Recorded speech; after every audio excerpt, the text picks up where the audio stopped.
నమస్కారం. ప్రేక్షకులందరికీ శుభోదయం. సత్యం, ధర్మం, శాంతి, ప్రేమ అనే 4 ముఖ్య సూత్రాల ప్రాతిపదికగా ఆధ్యాత్మిక దివ్య రథాన్ని పయనింపజేసిన సనాతన సారథి భగవాన్ సత్యసాయి. మీ హృదయాలలో నిరంతరం ప్రేమ దీపాల్ని వెలిగించండి. సర్వే సర్వత్రా ప్రేమమయ పారిజాతాల్ని గుబాళింపజేయండి. ప్రేమ, శాంతి, దయ, సమన్వయం లాంటి భావాల్ని ఇతరుల పట్ల ప్రదర్శించండి. అందరిలోనూ సాత్విక భావాలు సదా వెల్లివిరియాలి. తద్వారా ప్రపంచ శాంతి సాకారమవుతుంది. ఈనాటి పావన కార్తీక శుభయోగం శీర్షికన కార్తీక మాసంలో సాలగ్రామ ఆరాధనలో ఉన్నటువంటి విశిష్టత ఏంటో, కార్తీక మాసంలో సాలగ్రామాన్ని పూజిస్తే ఎలాంటి సత్ఫలితాలు కలుగుతాయో పరిశీలిద్దాం. శ్రీ మహావిష్ణువు సంపూర్ణమైన అనుగ్రహాన్ని సిద్ధింపజేసుకోవటానికి కార్తీక మాసంలో సాలగ్రామ ఆరాధన విశేషమైనటువంటి శుభ ఫలితాలను కలిగింపజేస్తుంది. సాలగ్రామానికి పూజ చేసేటప్పుడు ఎలాంటి ధ్యానము, ఆవాహన, ప్రాణప్రతిష్ఠ అవసరం లేదని స్కాంద పురాణంలో చెప్పడం జరిగింది. అలాగే సాలగ్రామాన్ని పూజించేటప్పుడు పెద్ద పెద్ద నియమాలేవి ఉండవని మహాభారతంలో కూడా చెప్పడం జరిగింది. అయితే సాలగ్రామాన్ని పురుషులు మాత్రమే పూజించాలి, స్త్రీలు సాలగ్రామాన్ని పూజించరాదు. సాలగ్రామాలలో అనేక రకాలైన సాలగ్రామాలు ఉన్నాయి. కార్తీక మాసంలో దామోదర సాలగ్రామము అనే ప్రత్యేకమైన సాలగ్రామాన్ని గృహంలో ఏర్పాటు చేసుకుని పూజించినట్లయితే విష్ణు కృపకు సులభంగా పాత్రలు కావచ్చు. ఈ దామోదర సాలగ్రామానికి 2 చక్రాలు ఉంటాయి. గుండ్రంగా ఉంటుంది, నీలమేఘ వర్ణంలో ఉంటుంది. శ్రీమన్నారాయణమూర్తి కార్తీకంలో దామోదరుడు అనే పేరుతో భక్తులను అనుగ్రహిస్తాడు కాబట్టి దామోదర సాలగ్రామాన్ని గృహంలో ఏర్పాటు చేసుకొని దానికి పూజ చేస్తే కార్తీక దామోదరుడి సంపూర్ణమైన అనుగ్రహం కలుగుతుంది. ఎప్పుడైనా సరే సాలగ్రామానికి పూజ చేసేటప్పుడు కొన్ని ప్రత్యేకమైన నియమాలు పాటించాలి. ముందుగా సాలగ్రామాన్ని మీ గృహంలో తూర్పు దిక్కులో ఒక రాగి పళ్ళెంలో ఏర్పాటు చేసుకొని ఆ సాలగ్రామానికి పంచామృతాలతో కానీ శుద్ధోదకంతో కానీ అభిషేకం చేయాలి. తెల్లటి వస్త్రములో వడపోసిన జలముతో సాలగ్రామానికి అభిషేకం చేస్తే ఉత్తమ ఫలితాలు కలుగుతాయి. సాలగ్రామానికి అభిషేకం చేసిన జలాన్ని ఇంద్రజలము అనే పేరుతో పిలుస్తారు. ఈ ఇంద్రజలాన్ని కుటుంబ సభ్యుల మీద చిలకరించిన, ఈ ఇంద్రజలాన్ని తీర్థంలాగా స్వీకరించిన సర్వ పాపాలు పటాపంచలైపోతాయి, సర్వ అనారోగ్య సమస్యల నుంచి సులభంగా బయటపడవచ్చు. అందువల్ల సాలగ్రామానికి అభిషేకం చేసినటువంటి ఇంద్రజలానికి చాలా శక్తి ఉంటుందని ప్రామాణిక గ్రంథాల్లో చెప్పారు. అయితే ఎలాంటి పూజలు చేయలేకపోయినా సాలగ్రామం మీద శుద్ధమైనటువంటి మట్టితో కేశవ అనే నామాన్ని రాసిన శ్రీ మహావిష్ణువు సంపూర్ణమైనటువంటి అనుగ్రహం కలుగుతుందని కూడా ప్రామాణిక గ్రంథాల్లో చెప్పారు. అలాగే సాలగ్రామం మీద ఓంకారం రాసినా కూడా విష్ణు కృపకు సులభంగా పాత్రలు కావచ్చు. సాలగ్రామాలలో అనేక రకాలైన రంగులు కలిగిన సాలగ్రామాలు ఉంటాయి. తెలుపు రంగు సాలగ్రామాలు, ఎరుపు రంగు సాలగ్రామాలు, పసుపు రంగు సాలగ్రామాలు, నీలం రంగు సాలగ్రామాలు, ఇలా అనేక రకాలైనటువంటి రంగులలో సాలగ్రామాలు ఉంటాయి. ఎరుపు రంగు సాలగ్రామాలను ఎప్పుడూ కూడా గృహంలో పూజించరాదు, తులసి బృందావనంలో మాత్రమే పూజించాలి. పసుపు రంగు సాలగ్రామాలు గృహంలో ఏర్పాటు చేసుకుని పూజించినట్లయితే వివాహపరమైనటువంటి సమస్యలన్నీ తొలగిపోతాయి. అలాగే సత్సంతాన ప్రాప్తిని సిద్ధింపజేసుకోవచ్చు. నీలం రంగు సాలగ్రామాన్ని గృహంలో పూజించినట్లయితే సర్వ సంపదలు కలుగుతాయి. తెలుపు రంగు సాలగ్రామానికి పూజ చేస్తే మానసిక ప్రశాంతత కలుగుతుంది. గృహంలో ఎప్పుడూ 2 సాలగ్రామాలు ఉంచుకోరాదు, కేవలం 1 సాలగ్రామాన్ని మాత్రమే ఏర్పాటు చేసుకోవాలి. శ్రీ మహావిష్ణువుకి ఎంతో ప్రీతిపాత్రమైనటువంటి కార్తీక మాసంలో ఎవరైతే ఈ విధంగా దామోదర సాలగ్రామాన్ని గృహంలో ఏర్పాటు చేసుకొని దానికి అభిషేకం చేస్తారో వాళ్ళు విష్ణు కృపకు పాత్రులై సకల శుభాలను సిద్ధింపజేసుకోవచ్చు. అలాగే కార్తీకంలో సాలగ్రామ దానం కూడా విశేషమైన శుభ ఫలితాలను కలిగింపజేస్తుంది. పరమ పవిత్రమైన కార్తీక మాసంలో విష్ణు తిథులు ఉన్న రోజుల్లో కానీ లేదా ఏ రోజైనా సరే ఉసిరిక చెట్టు కింద సాలగ్రామాన్ని ఎవరికైనా దానం ఇవ్వటం ద్వారా సర్వ పాపాలను తొలగింపజేసుకొని సమస్త శుభాలను సిద్ధింపజేసుకోవచ్చు. ఇలా కార్తీకంలో సాలగ్రామ ఆరాధన చేయటం ద్వారా విశేషమైన శుభ ఫలితాలు కలిగితే విష్ణు కృపకు ప్రతి ఒక్కరూ సులభంగా పాత్రలు కావచ్చు. రేపటి పావన కార్తీక శుభయోగం శీర్షికన కార్తీక మాసంలో త్రికార్తి వ్రతము, శతవర్తి వ్రతము ఆచరిస్తే ఎలాంటి సత్ఫలితాలు కలుగుతాయో, ఈ త్రికార్తి వ్రతము, శతవర్తి వ్రతానికి ఉన్నటువంటి ప్రాధాన్యత ఏంటో పరిశీలిద్దాం. నమస్కారం.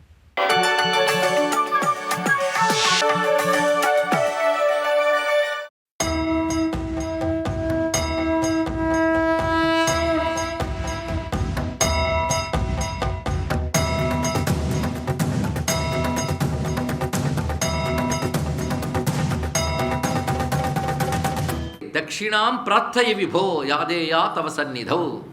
దక్షిణ ఏది ఇవ్వాలో మీరు చెప్తే నేను తప్పకుండా అది ఇవ్వదలుచుకున్నాను. ఎలాంటి దక్షిణ ఇవ్వాలంటే నేను యయామే సర్వసిద్ధి స్యాత్ యాస్యాత్ త్వత్తౌషకారిణి. ఏ దక్షిణ ఇవ్వడం వల్ల సర్వసిద్ధులు లభిస్తాయో, ఏ దక్షిణ ఇవ్వడం వల్ల మీరు సంతోషిస్తారో అది. ఎందుకంటే దక్షిణ అనే పేరు యజ్ఞంలో కానీ గురువు వద్ద కానీ దక్షిణ అంటే సమర్థత అనే అర్థం. చేసిన కర్మ సమర్థవంతంగా ఫలించడానికి ఇచ్చేదాన్ని దక్షిణ అంటారు ఇక్కడ. అందుకే ఏది ఇస్తే సర్వసిద్ధి లభిస్తుందో అది అనగానే అప్పుడు ఒక్కసారి భార్గవరాముడు అంటున్నాడు, స్వామి ఇది నీ లీల, నువ్వు నారాయణుడు నాకు తెలుసది, నువ్వు నాకు ఆజ్ఞాపించిన ప్రకారంగానే నీకు విద్య నేర్పాను, లేకపోతే విద్యలు నీకు నేర్పాలయ్యా, సర్వ విద్యా నిధివి నువ్వు. అందుకే బ్రహ్మణా ప్రార్థితో భూమన్, భూమన్ అనే శబ్దమే పరబ్రహ్మ అని అర్థం ఇక్కడ. అత్యంత విస్తారమైన అనంతుడివైన బ్రహ్మమా, కలి నిగ్రహ కారణాత్ బ్రహ్మణా ప్రార్థిత. కలిని నిగ్రహించాలని బ్రహ్మచేత ప్రార్థింపబడి విష్ణు సర్వాశ్రయం పూర్ణ సజాత శంభలే భవాన్. సాక్షాత్ విష్ణువు. ఎటువంటి వాడు విష్ణువు అంటే సర్వాశ్రయుడు, అందరికీ ఆశ్రయమైన పూర్ణ పరిపూర్ణుడైన విష్ణువు శంభల గ్రామంలో ఇలా కలిగాడని నాకు తెలుసు. మత్తో విద్యాం, ముందే నిర్ణయింపబడింది నీ చేతే, నా చేత విద్య, శివుని చేత అస్త్రములు నువ్వు సంపాదించాలి. 3 సంపాదించాలి నువ్వు. మొదటిది విద్య, రెండవది శివుని చేసే అస్త్రాదులు, మూడవది సింహళ దేశంలో మహాలక్ష్మి పుట్టి ఉన్నది పద్మ అనే పేరుతో ఆమెను నువ్వు స్వీకరించాలి. ఇది 3 నీ అవతారాలు ముఖ్యమైనవి. మత్తో విద్యాం శివాదస్త్రం లబ్ధ్వా వేదమయం సుఖం సింహళేచ ప్రియాం పద్మాం ధర్మాన్ సంస్థాపయిష్యసి. ఇది నువ్వు చేయబోతున్నావు. ఆ తర్వాత నువ్వు చేసేది ఏంటంటే తతో దిగ్విజయే అంటే జరగబోయే కథని సూచనప్రాయంగా ఆశీర్వచనంలా చెప్తూ ఉన్నాడు పరశురాముడు. తర్వాత దిగ్విజయం చేస్తావు. ఆ దిగ్విజయంలో ధర్మహీనాన్ కలిప్రియాన్ భూపాన్ నిగృహ్య. ధర్మహీనులు కలికి ప్రియులు అయినటువంటి పాలకుల్ని నిగ్రహించి మ్లేచ్ఛుల్ని కూడా నిగ్రహించి దేవాపి మరుంచ స్థాపయిష్యసి. దేవాపి మరుడు అనేటువంటి చక్రవర్తిని స్థాపన చేస్తావు. అది నువ్వు చెయ్యడమే మాకు సంతోషము, అందుకే నువ్వు ఆవిర్భవించావు, మా అందరి ప్రార్థన అందుకోసం. ఇది నువ్వు చేసేవనుకో వయమేతేస్తు సంతుష్టా సాధుకృత్యై సదక్షిణా. అది నువ్వు చేస్తే అదే మాకు దక్షిణలు ఇచ్చినట్లు సుమామరుగుడు కాదు. యజ్ఞదాన తపకర్మ కరిష్యామో యథోచితం. ఎందుకంటే నువ్వు ధర్మ ప్రతిష్టాపన చేస్తే నిష్కామలేని ఋషులు యజ్ఞము దానము తపస్సు చేసుకోగలరు. అది ఎందుకంటే ధర్మం బాగుంటేనే ధర్మ సాధనలు సరిగ్గా చేసుకోగలం. అందుకు ధర్మ ప్రతిష్టాపన నువ్వు చేయాలి. ఈ మాటలు వినగానే నమస్కరించి అయితే మీకు దక్షిణ అక్కర్లేదన్నమాట అని కాకుండా తాను సముచితంగా ఏం చేయాలో అది చేసి అసలు ఏ దక్షిణ ఆయన కోరాడో అది చేయడానికి సంకల్పించుకొని అక్కడి నుంచి తిన్నగా బిల్వోదకేశ్వరం అని ఒక తీర్థానికి చేరుకున్నాడు. బిల్వోదకేశ్వరం దేవం గత్వా తుష్టావశంకరం. బిల్వోదకేశ్వర తీర్థానికి చేరుకొని అక్కడ శివుని ఉద్దేశించి తపస్సు చేస్తున్నాడు. ఇలాంటప్పుడు కూడా జాగ్రత్తగా తెలుసుకోవాల్సింది. ఎందుకంటే ఈ కలియుగంలో కూడా ఈ భేదాలు ఎంత చెప్తున్నా ఉన్నాయనండి. ఇక్కడ శివుణ్ణి విష్ణువు స్తుతించాడు అనగానే అయితే ఇది కల్పితము, ఇది ఎక్కడిది కాదు, ఈ ఉపపురాణమే కల్పితం అనే వాళ్ళు ఉంటారు. అయితే ఆ మాత్రం చూస్తే మొత్తం భారతంలో కృష్ణుడు ఎంత శివుని స్తుతించి తపస్సు చేశాడో మనకే తెలుసు. ఇక్కడ అవి కల్పితాలను తీసేస్తే భారతంలో ఎలా తీసేస్తుంటే ఎలాగా? ఏ అవతారం ఎత్తినప్పటికీ కూడా భగవానుడే నారాయణుడు శివారాధన చేస్తాడని మహాభారతంలో అనుశాసనిక పర్వంలో భీష్ముడు చెప్పాడు. యుగే యుగేతు కృష్ణేన తోషితో వై మహేశ్వర అనేటువంటి ప్రమాణ వాక్యం ఉంది. అలాగే ఈ యుగంలో కూడా ఈ అవతారంలో కూడా ఆయన పూజయిత్వా యథాన్యాయం శివం శాంతం మహేశ్వరం ప్రణిపత్య ఆశుతోషం తం ధ్యాత్వా ప్రాహ హృది స్థితం. శివుని ఉద్దేశించి ఆయన తపస్సు చేసి ఆయన పూజ చేశాడు. ఎటువంటి శివుడు అంటే మాటలు ఎంత అందంగా చెప్తున్నాడు. శివం శాంతం మహేశ్వరం ఆశుతోషం ప్రణిపత్య. ఆశుతోషుడు శివునికి పేరు, అంటే వెంటనే సంతోషించేవాడు అని అర్థం ఇక్కడ. అలాంటి శివుని ధ్యాత్వా ధ్యానించేట. ఎలాంటి శివుడు అంటే హృదిస్థితం ధ్యాత్వా, హృదయంలో ఉన్న శివుని ధ్యానించాడు. శివస్య హృదయం విష్ణు విష్ణుశ్చ హృదయం శివ. దీనికి మన కూర్మ పురాణంలో మనకు ప్రమాణం కనబడుతుంది. స్వామి నువ్వు అవతారం ఎత్తినప్పుడు నువ్వు శివుణ్ణి ఆరాధించడం ఏమిటి అని అర్జునుడి అడగకుండానే స్వామి సమాధానం చెప్పాడు కృష్ణుడు. ఏమనంటే అసలు శివుడంటే ఎవరు అనుకున్నావు? నేనే శివుడు, శివుడే నేను. ఈశ్వరుడు అంటే నేనే మరొకరు లేడు. కానీ మానవుడైన వాడు ఈశ్వరుని ఆరాధన చేయాలి. అందుకు నేను మానవుడిగా ఈశ్వరారాధన కర్తవ్యం ప్రజలకు చూపించడం కోసం నాకు అభిన్నుడైనటువంటి శివుణ్ణి ఆరాధన చేశాను అని చెప్పాడు. ఇది తెలుసుకుంటే సరిపోతుంది, మొత్తం అక్కడ సమన్వయం అయిపోతుంది. ఇక్కడ కల్కి చేసిన శివస్థుతి 7 శ్లోకాలు అత్యద్భుతమైన ఉన్నాయి. దీని తర్వాత శివుడే చెప్తాడు, ఆ స్తోత్రం కానీ ఎవరైనా చేస్తే నేను సంతోషించి వారికి వరాలను ఇస్తానని చెప్పాడు. అంత చక్కని స్తోత్రం, 7 శ్లోకాలు చిన్నవి, ఒకసారి చదువుకుందాం. గౌరీనాథం విశ్వనాథం శరణ్యం భూతావాసం వాసుకీ కంఠభూషం త్ర్యక్షం పంచాస్యాదిదేవం పురాణం వందే సాంద్రానంద సందోహదక్షం యోగాధీశం కామనాశంకరాళం గంగాసంగాక్లిన్నమూర్ధానమీశం జటాజూటాటోపరిక్షిప్తభావం మహాకాలం చంద్రబాలం నమామి. శ్మశానస్థం భూతభేతాళసంగం నానాశస్త్రై ఖడ్గశూలాదిభిశ్చ వ్యగ్రాత్యుగ్రా బాహవో లోకనాశే యస్య క్రోధోద్ధూతలోకోస్తమేతి యో భూతాది పంచభూతైః శుశ్రుక్షుస్తన్మాత్రాత్మా కాలకర్మస్వభావైః ప్రహృచ్ఛేదం ప్రాప్య జీవత్వమీశో బ్రహ్మానందో రమతే తం నమామి. ఇందులో తత్వతః కూడా పంచభూతములకు ఆది అయినటువంటి వాడు, సృష్టి కోసమై పంచతన్మాత్రములుగా విస్తరించినటువంటి వాడు, జీవభావముగా సర్వదేహముల యందు ఉన్నటువంటి వాడు, అంటే జీవోదేవ సనాతన అయినటువంటి పరమేశ్వరుడు, నిత్యం బ్రహ్మానందమే స్వభావంగా కలిగినటువంటి వాడు. ఆయనే స్థితో విష్ణు సర్వజిష్ణుస్సురాత్మా లోకాన్ సాధూన్ ధర్మసేతూన్ బిభర్తి. స్థితి యందు విష్ణువుగా ఉండి సర్వలోకంలో ధర్మసేతువును రక్షించువాడు ఆ శివుడే అన్నాడు. అంటున్నది అప్పుడు విష్ణువు, అంటే విష్ణువుగా ఉండి ధర్మసేతువును కాపాడి స్థితికారకుడైన శివునికి నమస్కారము అంటున్నాడు. అంటే తన స్వరూపమైన శివుడే స్పష్టంగా చెప్తున్నది. అంతేకాదు బ్రహ్మాది దేవతలుగా ఉంటూ బ్రహ్మాజ్యం సేయోభిమాని గుణాత్మ శబ్దాద్యంగైస్తం పరేశం నమామి. బ్రహ్మాది దేవతలు ఎవరికి అంశలో, శబ్దబ్రహ్మము మొదలైన ఎవరికి అవయవములో అటువంటి పరమేశ్వరుడికి నమస్కారం. నారాయణాయ కృష్ణాయ గోవిందాయ నమో నమః.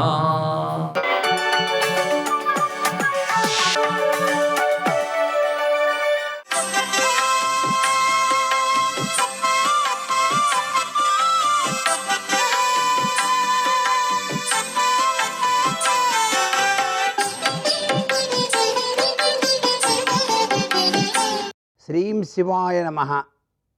హరహర మహాదేవ. శ్రీ వెంకటేశాయ నమః. కార్తీక దామోదరాయ నమః. ఈరోజు శనివారం. కార్తీక మాసంలో శనివారం నాడు కలియుగవాసుడైన వెంకటేశ్వర స్వామి వద్ద ఆవు నేతితో దీపారాధన చేసి, ఆయన గోవిందుడు కాబట్టి ఈ శనివారం నాడు గోసేవ చేయటం ఎవరూ మర్చిపోకూడదు. కార్తీక మాసంలో గంగా, గోవు, గాయత్రి ఇవన్నీ కూడా విశిష్టవంతమైన ప్రభావాన్ని మానవాళికి అందిస్తున్నాయి కదా. అందుచేత స్నానం చేసేటప్పుడు గంగా, గౌరీ, గోదావరి, కృష్ణ, కావేరి అంటూ స్నానం ఆచరిస్తాం కార్తీకంలో. ప్రతినిత్యం కూడా ఆచరించవచ్చు. అయితే ఈ కార్తీక మాసంలో చేసే గోసేవ ఉందే, అందున శనివారం చేసే గోసేవ అద్వితీయమైనటువంటి చక్కటి ఐశ్వర్యయుక్తమైన ప్రభావాన్ని కలిగింపజేస్తుంది. గోమాత సేవ చేయటం వలన సకల ముక్కోటి దేవతలను కూడాను అర్చించినటువంటి సత్ఫలితాన్ని ఈ కార్తీకంలో మనం సాధిస్తాం. అందుకే గోవు యొక్క పుష్టభాగం వద్ద సాక్షాత్తు లక్ష్మీదేవి కొలువై ఉంటుంది. కాబట్టి ఆ గోవు యొక్క తోక భాగాన పైనుంచి కింద వరకు కూడాను పసుపుతో రాసి కుంకుమ బొట్లు పెట్టి ఓం ప్రకృత్యే నమః, వికృత్యే నమః, విద్యాయే నమః అని మనసు నిండా తలుచుకుంటూ గోవు చుట్టూతా ప్రదక్షిణాలు చేసి పూజ చేసి కొమ్ముల వద్ద నీరు కొద్దిగా చల్లి ముఖానికి బొట్టు పెట్టి గోవుకు, పాదాలకు బొట్లు పెట్టి గోవుకు వలసినటువంటి ఆహారాన్ని నమస్కారం చేస్తూ గనక అందించినట్లయితే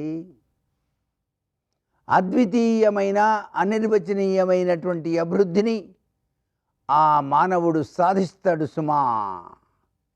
ఇది సాక్షాత్తు గోసేవలో శనివారం నాడు దాగిన పరమార్థ లక్షణం. గోవిందునికి ప్రీతికరమైనటువంటి ప్రభావం. కలియుగ వాసుడైన వెంకటేశ్వర స్వామిని మనసు నిండా తలుచుకుంటూ ఒక పిలుపులో పిలిచితే పలుకుతామట స్వామి అంటూ ఆ స్వామి యొక్క నామాలన్నీ కూడాను మనం పఠించాలి ఈ కార్తీక మాసంలో. శ్రీ కార్తీక దామోదరాయ నమః.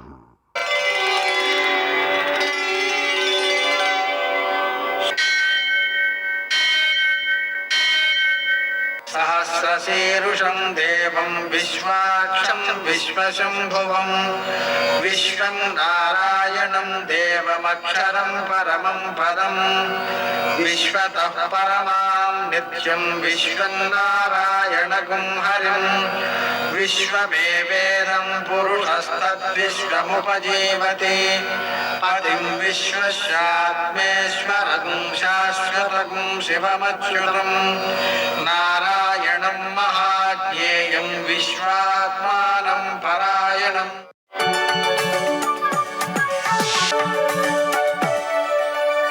सूर्यशौर्यमथेन्दुरिन्द्रपदवी सन्मङ्गलं मङ्गलम्. పద్మావతి ప్రణయలాలితముగ్ధదేహ శ్రీ వెంకటేశరుణమోచనమస్తు మహ్యం. నేటి కాలమాన విశేషాలను గమనిద్దాం. స్వస్తి శ్రీ చాంద్రమాన క్రోధినామ సంవత్సరం దక్షిణాయనం శరదృతువు కార్తీక మాసం కృష్ణపక్షం శనివారం. సూర్యోదయం 6:29 సూర్యాస్తమయం 5:36. తిథి అష్టమి రాత్రి 8 గంటల వరకు. నక్షత్రం మఖ రాత్రి 7:29 వరకు. వర్జం శేషవర్జంగా ఉన్నది ఉదయం 8:07 వరకు. మరల వర్జం తెల్లవారుజామున 4:25 నుంచి 6:13 వరకు. దుర్ముహూర్తం ఉదయం 6:29 నుంచి 7:58 వరకు. అమృతకాలం సాయంకాలం 4:52 నుంచి 6:37 వరకు. రాహుకాలం శనివారం కాబట్టి ఉదయం 9 నుంచి 10:30 వరకు. అష్టకవర్గ రీత్యా శుభప్రదమైన సమయం సాయంకాలం 6 గంటలకి. నేటి విశేషం శనివారం కాలభైరవాష్టమి, అనఘాష్టమి, ఇంద్రసావరణిక మన్వాది. ఇంద్రసావరణిక మన్వాది సందర్భంగా పితృదేవతారాధన పిల్లలు అభివృద్ధిలోకి వచ్చేలా చేస్తుంది. అలాగే కాలభైరవాష్టమి సందర్భంగా భైరవుని యొక్క ఆరాధన అపమృత్యు దోషాలను తొలగిస్తుంది, కాశీవాస ఫలాన్ని సిద్ధింపజేస్తుంది. అలాగే అనఘాష్టమి సందర్భంగా దత్తాత్రేయుణ్ణి అనఘాదేవిని పూజించుకోవడం ద్వారా సంపదలు సిద్ధిస్తాయి, అనుభవయోగ్యాలు అవుతాయి, సద్వినియోగం అవుతాయి, సంపదను రక్షించుకునేటువంటి శక్తి పెరుగుతుంది, సరి అయిన వివేకం కలుగుతుంది, మన చుట్టూ జరిగేటువంటి ఘటనల నుంచి జ్ఞానాన్ని సముపార్జించే శక్తి పెరుగుతుంది. నేటి ఆణిమత్యాలు.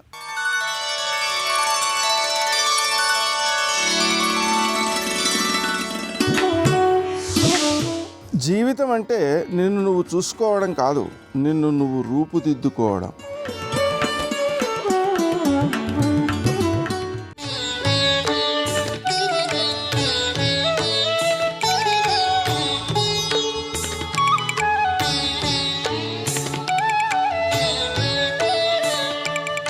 మనం స్నానం చేసి సంకల్పంతో ఆ భగవంతుణ్ణి ఆరాధన చెయ్యడం కోసమని చెప్పి స్నానాన్ని అంగంగా పుచ్చుకోగలిగినప్పుడు అది ఎంత శక్తివంతమై మన యందు భగవంతుని ఆరాధించగలిగినటువంటి శక్తిని నిక్షేపిస్తుందో, అందుకని కార్తీక మాసంలో చేసేటటువంటి స్నానానికి అంత ప్రత్యేకతని ఇచ్చారు. నది పేరు చెప్తే అమ్మ కలిపి మాట్లాడతాం మనం, గంగమ్మ గంగమ్మ అంటాం.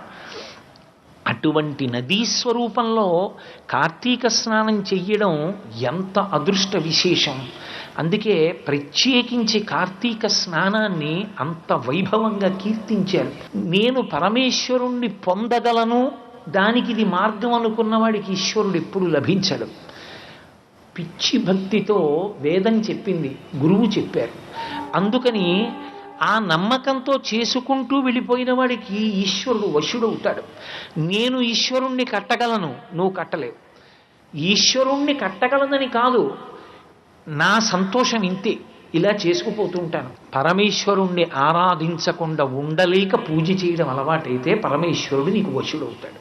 ఆ భక్తికి అంత సాత్వికమైన లక్షణం ఏర్పడాలి. అరే, ఈశ్వరుణ్ణి ఆరాధించకుండా కూర్చున్న రోజొక రోజా కంచికామకోటి పీఠాధిపత్యం వహించి నడిచి దేవుడిని పేర్గాంచినటువంటి మహాపురుషులు చంద్రశేఖరేంద్ర సరస్వతి మహాస్వామి అంతటి వారు కూడా ఉరుగంటి పూజ అని ప్రతిరోజు గంట సేపు పూజ చేసేవారు. ఎందుకు అంటే ఆ పూజలో ఉండేటటువంటి తాదాత్మ్యత అనుభవించగలిగిన వాడికి ఈశ్వరుడు వశుడవుతాడు. అందుకే కార్తీక మాసానికి కార్తీక దామోదర అని పిలుస్తారు. కార్తీక దామోదరుడు అధిదేవత. శైవ సంప్రదాయంలోంచి వస్తే త్రయంబక. తత్వత ఆలోచించినప్పుడు ఈ త్రయంబక స్వరూపం, ఆ దామోదర స్వరూపం ఒక్క విషయాన్నే ప్రతిపాదన చేస్తాయి. పరమేశ్వరుడు నిన్నెందుకు అనుగ్రహిస్తాడు, నీకెందుకు వశుడవుతాడు అన్నదానికి. దామోదర అన్న మాటని అమరకోశం వ్యాఖ్యానం చేసింది. ఉదరే దామయస్యేతి దామోదర, కడుపు మీద తులసి మాల ఉన్నటువంటి వాణ్ణి దామోదరుడు అని పిలుస్తారు. కాదు, దామ్నా ఉదరే మాత్రా బద్ధ ఇది దామోదర. అమ్మ చేత ఒక త్రాటి చేత కట్టబడి నడుము ఉరిసిపోయిన వాడు ఎవరున్నాడో వాడు దామోదరుడు. ఎవరు అమ్మ? పరమేశ్వరుడికి అమ్మ ఉంటుందా? ఆయన లేనినాడు లోకాలే లేవు. ఆయన ఎప్పుడు పుట్టాడు ఎవరికి తెలియదు. ఎప్పుడు పుట్టాడో ఎవరికీ తెలియనటువంటి పరమేశ్వరుడు ఆ శ్రీమన్నారాయణుడికి తల్లి ఎవరు? ఆయనకి తల్లి అన్న మాట లేదు అసలు. కానీ ఆయన ఎంత వశుడైపోయాడంటే అమ్మ ప్రేమకి శ్రీకృష్ణ పరమాత్మగా ఆవిర్భవిస్తే యశోదాదేవి యొక్క పాలు తాగడం మొదలుపెట్టాడు. మహానుభావుడు ఒక గొప్ప లీల చేశాడు. భాగవతం అంతా ఒకెత్తు, దామోదర లీల ఒక్కటి ఒకెత్తు. దామోదర లీల దగ్గరికి వచ్చేటప్పటికీ బ్రహ్మచారులు, గృహస్థు, వానప్రస్థు, సన్యాసి 4 ఆశ్రమాల్లో ఉన్నవాళ్ళు దామోదర లీల వింటారు. క్షీరాబ్ది ద్వాదశి నాడు శ్రీ మహావిష్ణువు నిద్రలేస్తారు. నిద్రలేచి తులసి బృందావన ప్రవేశం చేస్తారు. ఆయన కూడా నిద్రపోతే లోకాల్ని పరిపాలించేవాడెవడు? ఆయన ఎందుకు పడుకున్నట్టుగా ఉంటాడో చెప్పారు. నిద్రాముద్రాం నిఖిల జగతి రక్షణే జాగరూకం అన్నారు.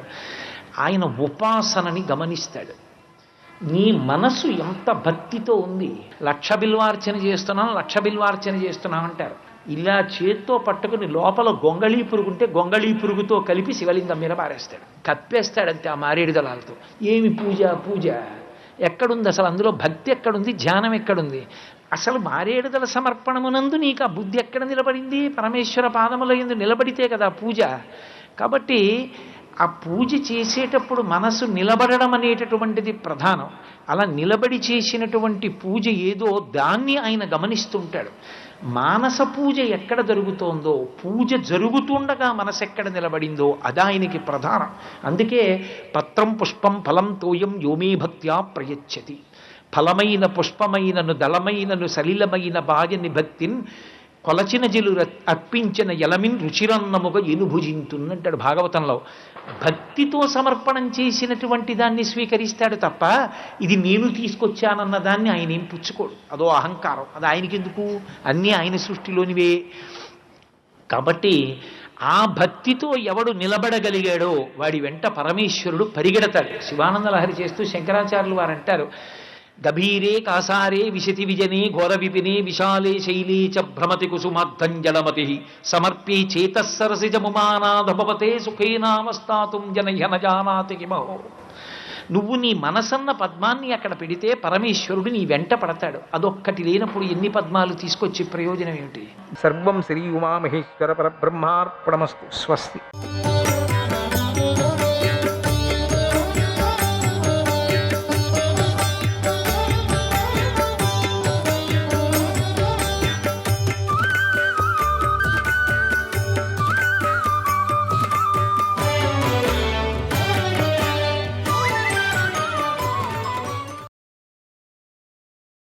భీష్ముడు ధర్మరాజుకు ఇలా చెప్తున్నాడు, ఓ రాజా, ఒకనాడు జనక వంశీయుడైనటువంటి ఒక రాజకుమారుడు వేటకు వెళ్ళాడు. ఎవరూ లేని ఒక అడవిలో సంచరిస్తూ ఒక చోట కూర్చొని ఉన్న ఒక మహర్షిని చూశాడు.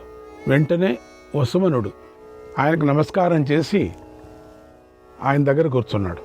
తర్వాత ఆ ముని అనుమతి తీసుకొని వసుమనుడు ఇలా అడిగాడు, ఓ మహాత్మా, ఈ శరీరం అశాశ్వతం కదా, మరి ఈ శరీరంలో కామాధీనుడై ఉండే కోరికలతో రగిలిపోయే పురుషుడికి ఈ లోకంలోనో పరలోకంలోనో ఏ ఉపాయాన్ని ఆచరించడం వల్ల మేలు కలుగుతుంది అని అడిగాడు. మహర్షి ఇలా చెప్పాడు, ఓ రాకుమారా, ఇహపరలోకాలు రెండిటిలోనూ నీ మనస్సుకు అనుకూలంగా ఉండేవి కావాలి అనుకుంటే నీ ఇంద్రియాలను అదుపులో ఉంచుకోవాలి. సమస్త ప్రాణులకు ఇబ్బంది కలిగించే పనులను నువ్వు చేయకూడదు. అందుచేత సత్పురుషులకు మేలు చేసేది, ఆశ్రయించదగినది ధర్మం. ఆ ధర్మాన్ని నువ్వు ఆశ్రయించాలి. నాయన, చరాచర ప్రాణులతో కూడినటువంటి 3 లోకాలు ధర్మం నుండే సృష్టించబడ్డాయి. జ్ఞానఫలం కోరేవాడికి జ్ఞానం మీద తగిన అవగాహన ఉండాలి. అలాగే ధర్మఫలం కోరేవాడికి ధర్మం అంటే ఏమిటో తెలిసి ఉండాలి. ధర్మాత్ముడు కావాలి అనుకుంటే దుష్టుడు శుద్ధమైన కర్మలను ఆచరించాలి. అది ముఖ్యాతి ముఖ్యం. సజ్జనుడు ధర్మాన్ని ఆచరించాలనుకుంటే అతడికి చాలా కఠినమైన పని కూడా చాలా సులభమైపోతుంది కూడా. అన్ని సంఘాలను విడిచి దూరంగా ఉండి కూడా విషయ సుఖాలను అనుభవించేవాడు అధముడవుతాడు. గ్రామంలో ఉండి కూడా అడవిలో ఉన్నట్లుగా ఆచారాలు పాటించే వ్యక్తిని ముని అని గుర్తించాలి. శుభేన విధినా లబ్ధం, శుభేన విధినా లబ్ధం అర్హాయ ప్రతిపాదయేత్, అర్హాయ ప్రతిపాదయేత్ క్రోధం ఉత్సృజ్య దద్యాచ్చ నాను తప్యేన్న కీర్తయేత్, నాను తప్యేన్న కీర్తయేత్. మంచి పనులు చేసి సంపాదించిన ధనాన్ని సత్పురుషులకు దానం చేయాలి. కోపాన్ని విడిచిపెట్టాలి. దానం చేసిన తర్వాత ఆ వస్తువును దానం చేశానే అని తెగ పశ్చాత్తాపడకూడదు. దానిని ఇతరులకు చెప్పకూడదు. చాలా రహస్యంగా పెట్టాలి. చెప్తే పాపం వచ్చేస్తుంది. శరీరాన్ని కొద్దిగా దుమ్ము కొట్టుకుంటే మానవుడు దానిని తేలిగా పోగొట్టుకుంటాడు, తేలిగ్గా. అది బాగా ఎక్కువగా ఉంటే చాలా కష్టపడి ఒళ్ళు తోముకొని పోగొట్టుకుంటాడు. అదే కదా. అలాగే కొద్ది పాపాన్ని కొద్ది ప్రయత్నంతో పోగొట్టుకోవాలి. అధికమైన పాపాన్ని అధికమైనటువంటి ప్రయత్నంతోనూ ప్రాయశ్చిత్తంతోనూ పోగొట్టుకోవాలి. మానసం సర్వభూతేషు, మానసం సర్వభూతేషు వర్తతే వై శుభాశుభం, వర్తతే వై శుభాశుభం అశుభ్యేభ్యః సదా క్షిప్య, అశుభేభ్యః సదా క్షిప్య శుభేష్వేవావతారయేత్, శుభేష్వేవావతారయేత్. అన్ని ప్రాణులకు మనస్సులో మంచి చెడు ఆలోచనలు కలుగుతూ ఉంటాయి. కనుక మానవుడు ఎల్లప్పుడూ చెడు ఆలోచనలు విడిచిపెట్టాలి, మంచి ఆలోచనలు పెంచుకోవాలి. నిలకడ లేని మనస్సు గల ఓ రాజా, ధైర్యం తెచ్చుకో.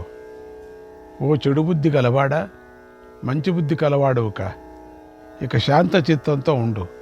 నువ్వు ఇప్పటిదాకా మూర్ఖుడిలాగా ప్రవర్తించావు, ఇక ఇప్పటి నుంచి విద్వాంసుడిలాగా ప్రవర్తించు అని మునీశ్వరుడు బోధించాడు అని అంటూ, ఓ ధర్మరాజా, వసుమనుడు విషయాన్ని అర్థం చేసుకునే మనస్సు కలవాడు, మంచి స్వభావం కలవాడు. అందుచేత మహర్షి చెప్పిన ఉపదేశాన్ని చక్కగా విన్నాడు, శ్రద్ధగా ఆచరించాడు. తన మనస్సులోని కోరికలను దూరం చేసుకున్నాడు, బుద్ధిని ధర్మంతో లగ్నం చేశాడు అన్నాడు భీష్మ పితామహుడు. కృష్ణాయ పరమాత్మనే నమః. 310వ అధ్యాయం. ధర్మరాజు భీష్ముడిని అడిగాడు, ఓ తాత, ధర్మాధర్మబంధం విముక్తమైనది, సర్వ సంశయాలు లేనిది, జనన మరణాలు లేనిది, పుణ్యపాపాలు లేనిది, మేలు చేసేది, నిత్యమైనది, భయం లేనిది, నాశనం లేనిది, అవ్యయమైనది, మార్పు లేనిది, పవిత్రమైనది, ఎలాంటి కష్టాలు లేనిది ఆయన తత్వాన్ని నాకు ఉపదేశించు అని ధర్మరాజు అడిగాడు. భీష్ముడు సమాధానంగా యాజ్ఞవల్క్య జనక సంవాదాన్ని చెప్పాడు. యాజ్ఞవల్క్య జనక 24 తత్వాల గురించి, నవసృష్టుల గురించి కూడా చెప్పాడు. నవసృష్టుల గురించి 24 తత్వాలు. శ్రీకృష్ణాయ పరమాత్మనే నమః 311, 312వ అధ్యాయాలు. ఈ అధ్యాయాలలో యాజ్ఞవల్క మహర్షి జనక మహారాజుకు సృష్టి వర్ణన గురించి, ప్రళయ వర్ణన గురించి చెప్పాడు. యాజ్ఞవల్క్యుడు చెబుతున్నాడు, రాజా, మొదలు తుది లేనివాడు అక్షర స్వరూపుడైన బ్రహ్మదేవుడు ప్రతిసారి మాటిమాటికి ప్రాణుల సృష్టిని, సంహారాన్ని చేస్తూ ఉంటాడు. ఆ విధానాన్ని జాగ్రత్తగా విను. చతుర్ముఖ బ్రహ్మ మేల్కొని ఉండే పగటి కాలం పూర్తి అయింది, రాత్రి నిద్రపోయే సమయం అయింది అని తెలుసుకొని రుద్రుడిని ప్రేరేపిస్తాడు. ఆయన అహంకారాభిమాని, అందుచేత ప్రళయ సమయంలో ఆయనను సంహారానికి ప్రేరేపిస్తాడు. అప్పుడు రుద్రుడు ప్రచండమైన సూర్య రూపాన్ని ధరిస్తాడు. తన 12 రూపాలను ప్రకటన చేస్తూ అగ్నిలాగా జ్వలిస్తూ ఉంటాడు. ఈ జగత్ జరాయుజాలు, అండజాలు, స్వేదజాలు, ఉద్భిజాలు అనేటువంటి 4 విధాలైనటువంటి ప్రాణులతో నిండి ఉంది. అలాంటి ఈ సమస్త జగత్తును తన జ్వాలలతో తొందరగా భస్మం చేస్తాడు. అప్పుడు ఒక్క రెప్పపాటు కాలంలోనే ఈ సమస్త చరాచర జగత్తు నాశనం అయిపోతుంది. అప్పుడు ఈ భూమి అన్ని వైపుల నుంచి తాబేటి చిప్పులాగా కనిపిస్తుంది. జగత్తునంతా కాల్చిన తర్వాత మిగిలి ఉన్న భూమిని రుద్రుడు జలంలో ముంచేస్తాడు. ఆ తర్వాత ఆ జలం కాలాగ్ని జ్వాలలతో పడి అంతా ఇంకిపోతుంది. ఇక ఆ అగ్ని భయంకర రూపాన్ని ధరించి అన్ని వైపులా తీవ్రంగా జ్వలిస్తూ ఉంటుంది. అన్ని భూతాలకు బాగా వేడిమిని కలిగిస్తూ ఉంటుంది. అప్పుడు వాయుదేవుడు తన 8 రూపాలను ప్రకటించి ఆ అగ్నినంతా మృంగేస్తాడు. తీవ్రమైన గాలిని క్రింద పైన మధ్య భాగాలలో అన్ని వైపులా వీస్తాడు. ఆ భయంకరమైన వాయువును ఆకాశం మృంగేస్తుంది. ఆ తర్వాత ఆకాశం పెద్దగా ధ్వనిస్తూ ఉంటుంది. దాన్ని మనస్సు మృంగేస్తుంది. ఆ తర్వాత ఆ మనస్సును ప్రజాపతి రూపమైన అహంకారం తనలో లీనం చేసుకుంటుంది. అనంతరం సర్వేశ్వరుడు అసమానమైనటువంటి ఆ బుద్ధితత్వాన్ని తనలో లీనం చేసుకుంటాడు. ఆ సర్వేశ్వరుడు అన్ని వైపుల చేతులు, కాళ్ళు కలవాడు. అంతటా నేత్రాలు, శిరస్సులు కలవాడు. ముఖాలు, కన్నులు కలవాడు. ఆయన జగత్తులను సమస్తాన్ని ప్రకటన చేస్తాడు. హృదయం సర్వభూతానాం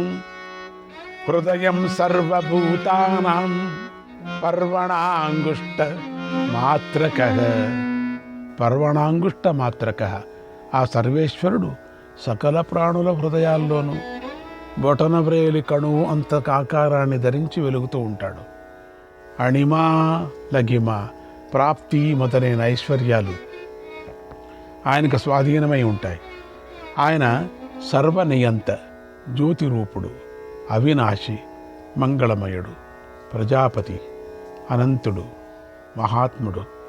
ఆయనే పరబ్రహ్మ. వృద్ధిక్షయాలు లేనిది, వినాశనము లేనిది, నిర్వికారమైనది, సర్వస్వరూపమైనది ఆ పరబ్రహ్మమే మిగిలి ఉంటుంది. అదే భూత భవిష్యత్తు వర్తమానాలు సృష్టిని చేసే బ్రహ్మను కూడా సృష్టిస్తుంది. ఓ రాజా, ఇది ప్రళయ వర్ణన. నేను నీకు సృష్టి ఉపసంహారాన్ని పూర్తిగా చెప్పాను. ఇక ఆధ్యాత్మం, ఆదిభూతం, ఆదిదైవం అనేటువంటి 3 గురించి చెబుతాను విను అని జనకుడికి చెప్పాడు యాజ్ఞవల్క్య మహర్షి. శ్రీకృష్ణాయ పరమాత్మనే నమః 313వ అధ్యాయం. యాజ్ఞవల్క్యుడు జనక మహారాజుకు ఇలా చెప్పాడు, ఓ రాజా, 2 పాదాలు ఆధ్యాత్మం, వెళ్ళవలసిన చోటు అది భూతం, విష్ణువు అది దైవతం అని తత్వాన్ని దర్శించిన విప్రులు చెబుతారు. సత్వగుణాలు అని ప్రతి సందర్భంలో వినిపిస్తూ ఉంటుంది కదా మనకందరికీ. అప్పుడు ఆ సాత్విక గుణాల గురించి విను. ధైర్యం, ఆనందం, గొప్పతనం, ప్రీతి, జ్ఞానం, ప్రకాశం, సుఖం, శుద్ధి, ఆరోగ్యం, సంతోషం, శ్రద్ధ, దైన్యం లేకపోవటం, కోపం లేకపోవటం, క్షమ, ధృతి, అహింస, సమత్వం, సత్యం, అప్పు లేకపోవటం, మృదుత్వం, మార్ధవం, లజ్జ, అచంచలత్వం లేకపోవటం, శౌచం, సరళత, సదాచారం, లౌల్యం లేకపోవటం, తొట్టుపాటు లేకపోవటం, ఇష్టమైనవి దూరం కావటం, అప్రియం కలగటంలో సంతోషాన్ని పొందకపోవటం, విచారాన్ని పొందకపోవటం, దానంలో ధైర్యంగా ఉండటం, ఏ వస్తువు మీద ఆసక్తి లేకపోవటం, పరోపకారం, అన్ని ప్రాణుల మీద దయ మొదలైన ఈ గుణాలన్నీ సాత్విక గుణాలు. ఇక రజోగుణాలంటే ఏమిటో చెప్తున్నాను విను. రూపం, ఐశ్వర్యం, పోట్లాట, త్యాగగుణం లేకపోవటం, దయ లేకపోవటం, సుఖదుఖాల అనుభవం, పరనిందలో ఆసక్తి, వాదులాడటం, వివాదం చేయటం, అహంకరించటం, గౌరవించవలసిన వారిని గౌరవించకపోవటం, దిగులు పడటం, శత్రుత్వం పెట్టుకోవటం, తహతహలాడటం, ఇతరుల ధనాన్ని అపహరించటం, కపటం, భేదభావం, కఠినత్వం, కామం, క్రోధం, మదం, దర్పం, ద్వేషం, ఎక్కువగా మాట్లాడటం మొదలైన ఇవన్నీ రజోగుణాలు. ఇక తామస గుణాల గురించి చెప్తాను నేను.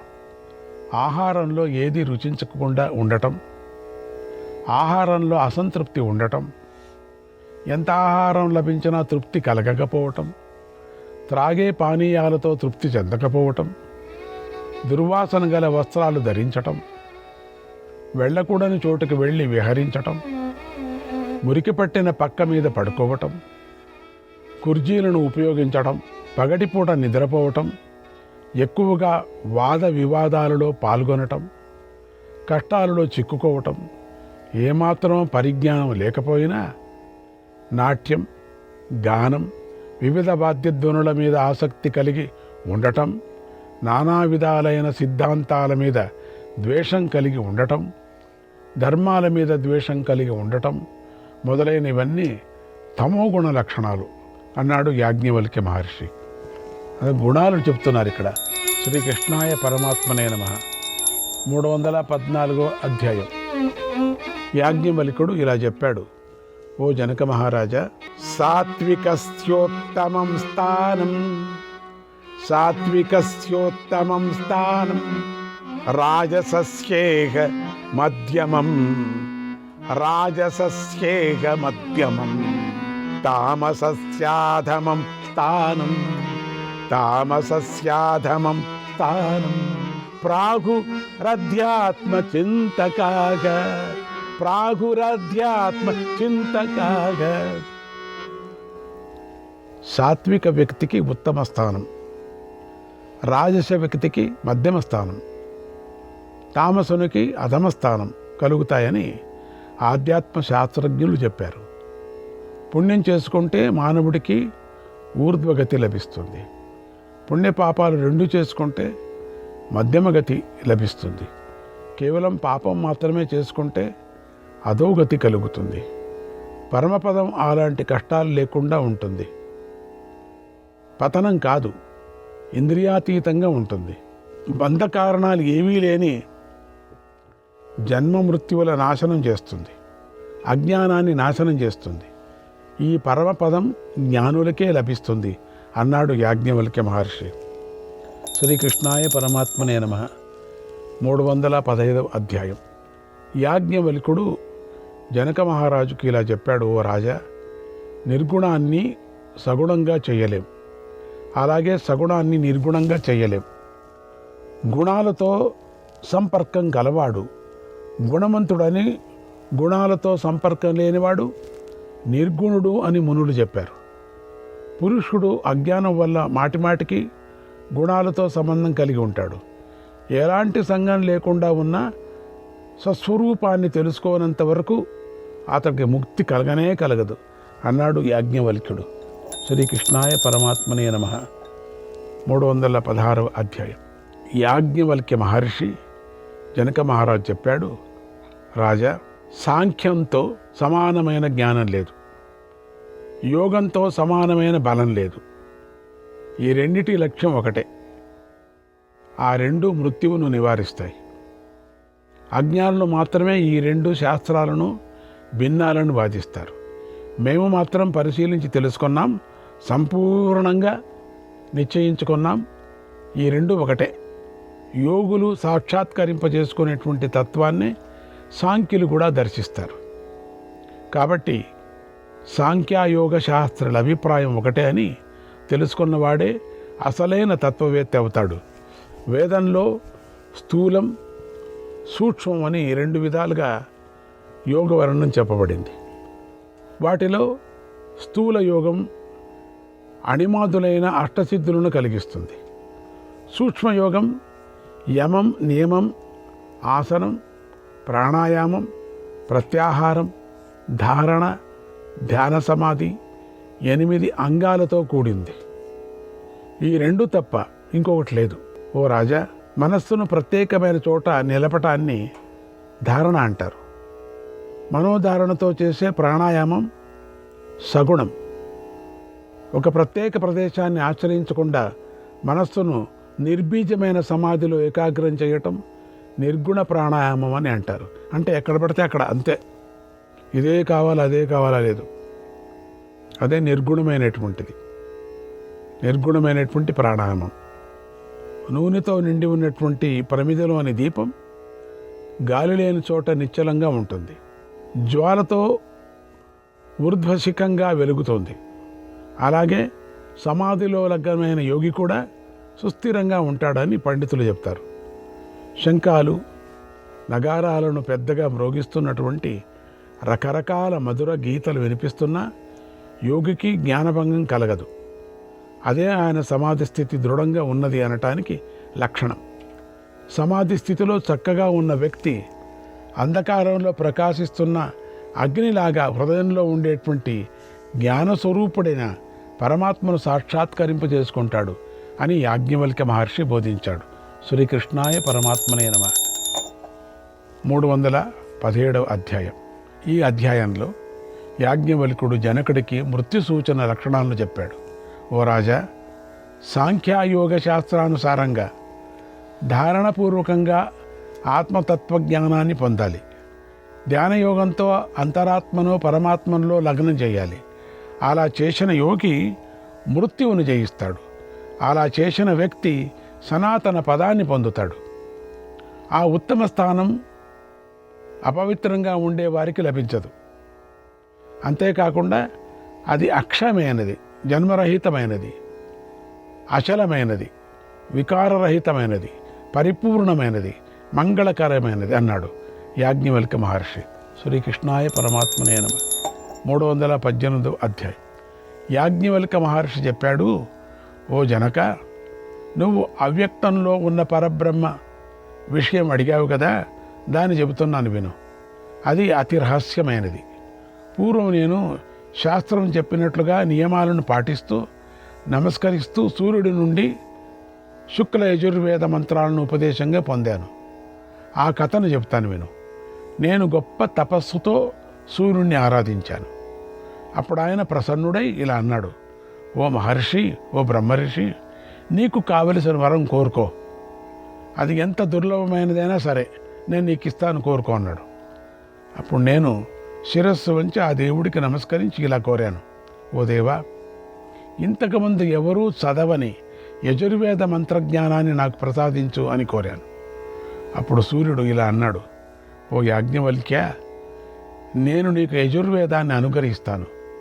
సరస్వతీదేవి వాగ్మయ రూపంలో నీ శరీరంలోకి ప్రవేశిస్తుంది. శ్రీకృష్ణాయ పరమాత్మనే నమః.